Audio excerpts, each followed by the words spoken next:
हर हर महादेव भक्तों आइए जानते हैं प्रदोष व्रत कथा के विषय में।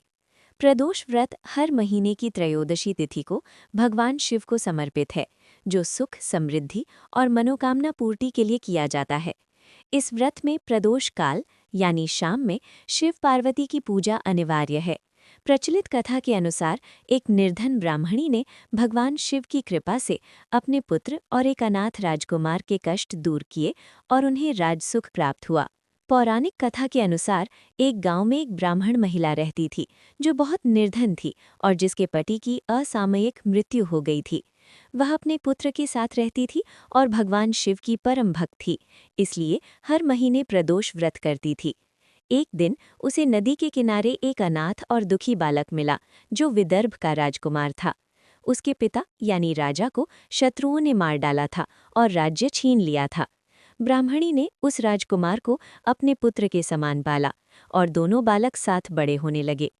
एक दिन जब दोनों बालक घूमने गए तो उन्हें गंधर्व कन्याएं मिली। उनमें से एक कन्या अंशुमति ने राजकुमार धर्मगुप्त को देखा और उस पर मोहित हो गई। बाद में अंशुमति ने राजकुमार को अपने पिता से मिलवाया। राजकुमार के साहस और ब्राह्मण महिला की भक्ति यानी प्रदोष व्रत से प्रसन्न होकर गंधर्व राजा ने अपनी बेटी का विवाह राजकुमार से कर दिया। इसके बाद राजकुमार ने गंधर्व सेना की सहायता से अपने शत्रुओं को हराया और अपना राज्य वापस पा लिया। उसने ब्राह्मण महिला और उसके पुत्र को भी अपने महल में सम्मानपूर्वक रखा और उन्हें धन धान्य से भर दिया। ब्राह्मणी की अटूट श्रद्धा और प्रदोष व्रत के प्रभाव से राजकुमार को खोया हुआ राज्य मिला और ब्राह्मणी के दिन फिर गए। प्रदोष व्रत का महत्व। पाप और कष्टों का नाश। मान्यता है कि जो व्यक्ति प्रदोष व्रत करता है, उसके जीवन के सभी कष्ट और पाप दूर हो जाते हैं। मनोकामना पूर्ति।